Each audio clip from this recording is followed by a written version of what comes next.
Hey, good afternoon, YouTube. This is Frank with Adventures of Frank and Tina, and what we're going to be talking about today is common sense that's not that common. That's like, I got a hands-free device. That's some common sense. You're riding down the road, I need to keep my eyes on the road and hands upon the wheel, in the immortal words of Jim Morrison. But anyway, what we want to talk to you about today is common sense, something that the whole world seems to be void of, and I do not know why, but everywhere I look, it seems like there's less and less common sense. And I know good and well that y'all people that are around my age or a little older have noticed this, that there's not much common sense going around, that people aren't using common sense. People aren't thinking like they used to think. I mean, we were blessed enough to have the greatest generation in our lifetime. Our grandparents were from the greatest generation in our parents. And those people had an abundance of common sense. It's like, I was born without it. You know, I understand that. My dad used to say, he used to say, that boy could tear up an anvil with a plastic fork. And he was right. I could. And he used to tell me flat out that you keep driving that car like that, it's not going to last you long. And he was right. Now I know how to drive a car, take care of a car, and them last almost forever. Used to, I did not know how to do that. But anyway, this whole thing's about common sense. And stuff like this, I mean, why do you have 5 can openers in the drawer and only one of them will open the can? Throw the other 4 away. That's common sense. Or, you know, do something with them, but, you know, repurpose them or whatever, but fix them or whatever. But here's some common sense for you. Here's one common sense thing I've figured out in life. If anything is broke, you don't need it. You don't need broke things hanging around your house.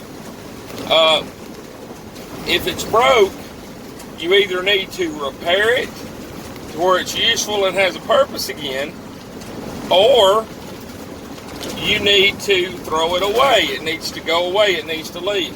So everything either needs to be working or gone. Now, what does this go for? This goes for the refrigerator that's sitting in your basement that you're waiting to get ready for your man cave when you just go ahead and fix that compressor that's on it. I'm bad about doing stuff like that. Either go ahead and fix the compressor or get rid of it. Simple as that. You can sell it, scrap it, do whatever you need to do with it, but do one of the two. Don't just keep it laying around. It goes to that Jeep that I've got in my front yard that I finally don't have in my front yard anymore. I never did have time to fix it, so I wouldn't fix it. So finally, I just took it to I just got a wrecker to come get it and took it to a mechanic because I didn't have time to work on it. So now it's getting fixed. It's out of my yard. It comes back in my yard. It's going to be working. Now, my father taught me this. That went for me, too, when I lived in his house. If I wasn't working, he considered me to be broke. And if I was broke, I could not hang around his house. So I either had to get busy doing something around his house, chores, different things, or I had to have a job and be working and contribute a little bit of the money to the family to where Mama could hire somebody to help her in the house, do different things around the house, or to where Dad could hire a landscaper. But I wasn't going to just sit around that house being a drag on that house when I wasn't working. And that was from when I was about 12 years old on. And you know what? I've had a job ever since. I've always been able to take care of myself. My mom and dad didn't abuse me by doing that to me. They helped me by doing me that. They helped me how to figure out how to take care of my own self, how to be able to take care of more than myself, how to take care of others. Common sense that we don't have in this world. Part of it is, this is the biggest stupidity thing that I've seen, is this political correctness crap. That we'll go ahead and run our whole country in the dirt. we'll wreck this thing. We'll yank the wheel and cause it to flip 100 times over not wanting to hurt somebody's feelings. Man, I'll tell you what, I had an old preacher told me one time. He told the congregation, I heard him preaching, and he said, I know I'm hurting some of y'all's feelings. He said, but maybe some of y'all's feelings needs to get saved. And I'm thinking that's what's going on. I'm thinking maybe some feelings may be needing to get hurt. I mean, everybody don't need to get a trophy. If you win, you get a trophy. It shouldn't be everybody gets a trophy. You know, just because you showed up. You know, I don't know. I don't get that. I wasn't raised like that. I wasn't, you know, I've had several people that I've hired, young people these days, that come to work for me. They'll come to work for me and they'll say, well, you know, I showed up and I was there this many hours. And I'm like, yep, and I'm going to pay you for those hours you were here. But you may not have a job next week. And they're like, what do you mean? How can you take my job away from me? It's not your job. It's my job that I offered to you to do if you accomplished X, Y, Z. If you cannot accomplish X, Y, Z, I don't just owe you because I think you're so good looking and so nice and so wonderful that you've graced my presence to show up on my job and take some of my money away from me. No, that is not the way life works. You have to accomplish something. Where's the common sense? My generation, I ain't trying to sound like an old guy on the soapbox, but when we grew up, we knew good and well if we didn't do the job, we weren't going to have the job long. They'd find somebody who would do the job. And for some reason, there's tons of people who don't know this. I have people that come to my office one right after another that are in their 20s that don't know the difference between a Phillips and a flathead screwdriver because I ask them. They don't know the difference between a ball peen and a claw hammer or a pair of pliers and a pair of channel locks. Don't know the difference between a socket and a ratchet because I'll ask them. I mean, I'm talking about basic skills.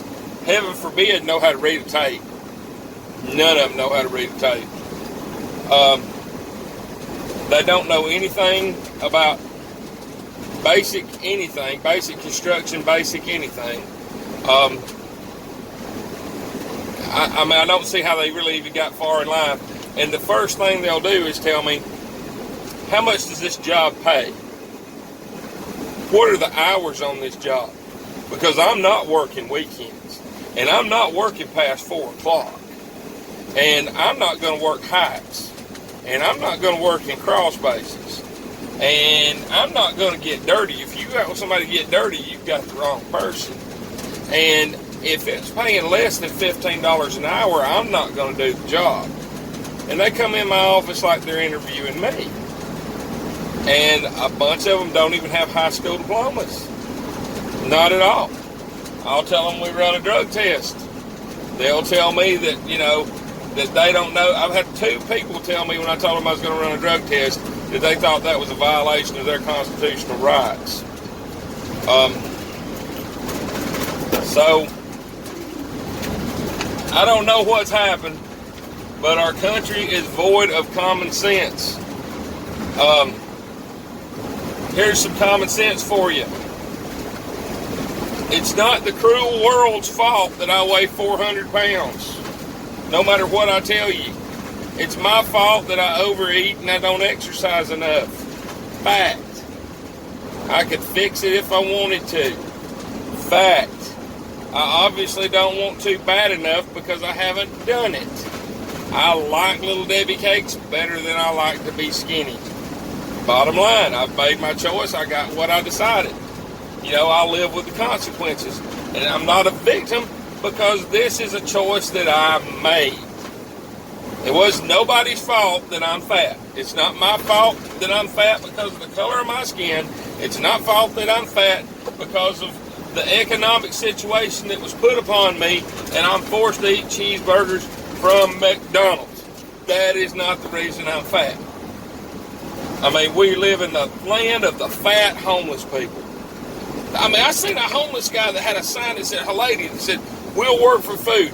chick weighed 350 pounds, man, and she was homeless. You'd think homeless people would be skinny. No, not in America. Not in America, they ain't. The rich people are skinny because they figured out some way how to do it. Liposuction and everything else. But the homeless people are fat in this country. Common sense, people. We need more common sense. And I don't know what we got to do to get it. I ain't trying to rant. I ain't trying to make people mad. I ain't trying to make people upset, which I probably am going to make people upset. And I don't really care. You know, I hate to say that, but I don't really care because maybe you need to be made upset. Maybe you need to have your feelings hurt a little bit. You know, I mean, there's a whole lot of different things. Like these people having these, I heard about this. It's about void of common sense. These young people were having these COVID-19 parties where they were going and kissing one another and hugging one another and sneezing on each other and doing all this stuff, trying to play Russian roulette with COVID-19 because they didn't believe it was real. This one guy, man, I felt so bad for him. He was on this video and he was crying and he was dying of COVID-19. And he was saying, I didn't think it was real. I didn't think it was real. Come on, people. You know, I believe in being open-minded. I do. But when you're so dang open-minded that you let your brain fall out your ear and you kick it around the ground like a soccer ball, that's just dumb. I mean, there's certain things that are just plain dumb. And, you know, you ought to have better sense than to do that. I mean, I can remember my dad when I was a kid saying, that guy over there, he ain't got sense to come in out of the rain. You know, there's a whole lot of people these days that ain't got sense to come in out of the rain. And that's scary. Because what's going to happen when I'm 50? You know, a lot of people think that's old. I don't think that's old, I guess, because I'm 50. But anybody that's on here that's over about 30 years old, 32, 33, I don't know about 30 anymore, because 30 all of a sudden has became the new 12. And I'm telling you, most people my age were 30 years old, owned a house, had a career, paid bills, didn't have anybody help them out. Man, it's more and more abundant these days. People are 30, 31, 32, 35, 36, and they still can't take care of their own self. Not following that. Not following that at all. As my dad used to say, here's some common sense from my old man. He used to tell me, and excuse my language on this, but I'm going to say it exactly like he said it. He said, son, hunger is one hell of a motivator. That's the truth. If it didn't have people bailing us out, we'd get off our butt and figure out how to do it. And I'm going to tell y'all a little story of how I got some of my common sense. And I'm not saying I've still got a whole bunch, and a lot of y'all are probably going to say something on here about how I don't have any common sense, which, you know, there's a lot of ways I don't. But I had, when I was about 19 years old, let me make a long story long. I had no common sense, and this is an adult show, so I'm going to go ahead and say this is for adults. But here, so if your kid's listening, please turn off the video right now. Anyway, I had a girlfriend, and somehow one of my buddies told me that if she wasn't ovulating, she couldn't get pregnant, which that might be a fact. But he also told me that I could figure up easily the days that she was ovulating, and it wasn't but one day a month. So I could do whatever I wanted to on the other days. So we figured up when she was, according to his math, and we said, okay, this day, let's don't do it. And the rest of the time, we can and not worry about any protection. Everything will be great. Well, I've got a little girl right now, which is about 33 years old, that came from that. Her name's Tiffany. Anyway, me and her mama got married when I was 17. It lasted until the water got hot. So that didn't work out very good.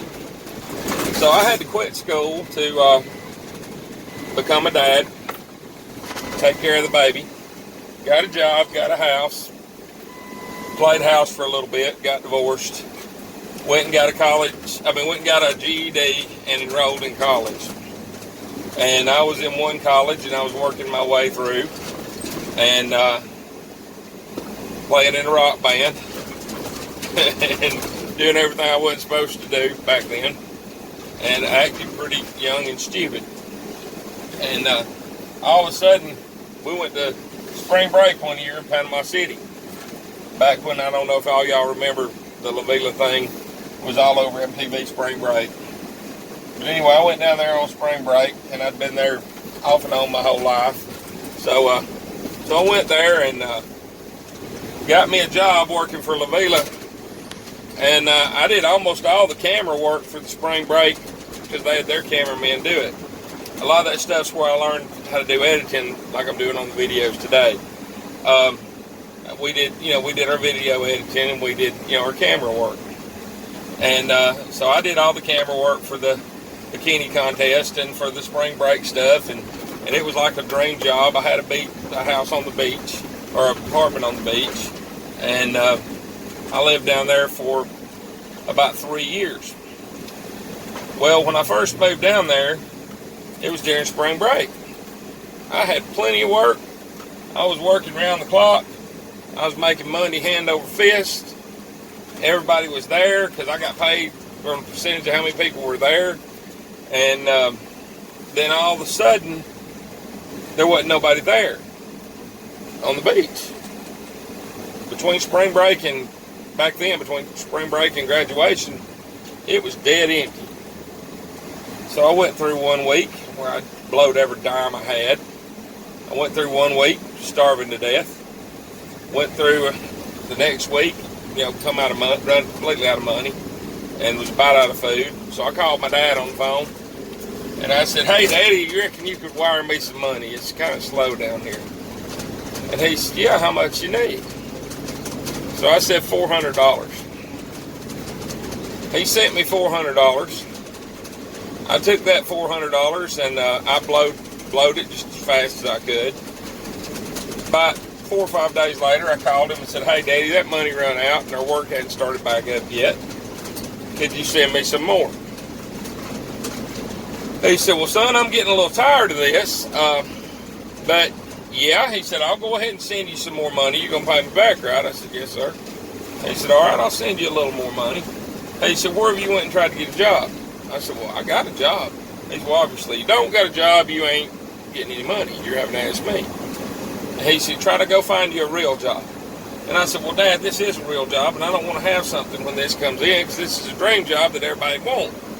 And I make good money when it's here." He said, "Well, try to find you a job in the meantime." So, I let that go for about a week and a half. Still ain't got any money coming in. I let it go till I run completely out of gas in the vehicle. I'm completely out of food at the house. I'm completely out of everything. So I call him on the phone and I say, "Look, Dad, I know you're going to be mad, but will you please send me enough money just to drive back to Dallas, Georgia, right outside of Atlanta, where I could come back home and move back in with y'all, because I don't even have nothing to eat, and this ain't working." And he told me, he said, "Son, I got 3 words for you." He said, "Sink or swim." He said, "You better not call your mother." He said, "Because there's nothing more gross than a grown man nursing on his mother." He said, "That's nasty and that's gross. So you don't call your mother and get 1 penny from her." He said, "You don't call me back and get 1 penny from me." And he said, "You figure out how to make it." And I said, "Daddy, you can't do this to me."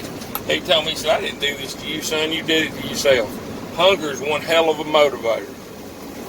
Well, I sat around the house for 2 or 3 days, just starving. I still had the apartment. Power was still on. I mean, I wasn't evicted yet. And so I finally got up and started walking. And I started walking, asking people if I could work for them. Couldn't find nothing. I finally found a job about 4 miles down the beach from where I live, working at a t-shirt shop, making $8 a night cleaning up after stuff. I worked 3 or 4 nights and he'd give me my check. And I went straight and bought as many 5 for $1 macaroni and cheese boxes as I could buy to get me through the next week. Before, I didn't tell you this, but before the week was up and I got my pay, I'd done figured out I could go to Wendy's. Wendy's had a potato bar back then, and I could get crackers off that bar for free. They let me have them, and I'd eat. Needless to say, I've had a job ever since. I've been frugal with my money ever since, and I've had enough to take care of me ever since. Even though I got real mad at my father, I'm telling you, he got me through. Our generation, for some reason, has been too easy on our children. We need to get that tough love our parents had, and then turn this back around. But anyway, I ain't trying to make anybody mad. I ain't trying to upset anybody. But I felt the need to talk about this. And I've got the time riding down the road between jobs in my truck, where it's not costing any more time. And I felt the need to talk about this, that somebody needs to know. We need to get a hold of some common sense. We don't need to have all kind of other stuff. We just need common old American horse sense that made this country as great as it is. The richest people in the world today are living off of money that was made from people with an abundance of common American horse sense. The Rockefellers were the richest family there was. John D. Rockefeller had a ton of common sense. A ton of common sense. Cornelius Vanderbilt had a ton of common sense. Henry Ford had a ton of common sense. All these people. And they're people, the robber barons, is who they became. And they are the people with all the money in the country right now. Their great-grandkids and great-great-grandkids, and however far down, are living like kings right now on the wealth that sprang from the common sense of these people. Americans need to get back common sense. So do the rest of the people in the whole rest of the world. And when I say Americans, I'm also speaking to Canadians, because it's almost like we're the same country. I know we're two different ones, but we're almost like the same country. The two countries are so similar, and they're definitely sisters.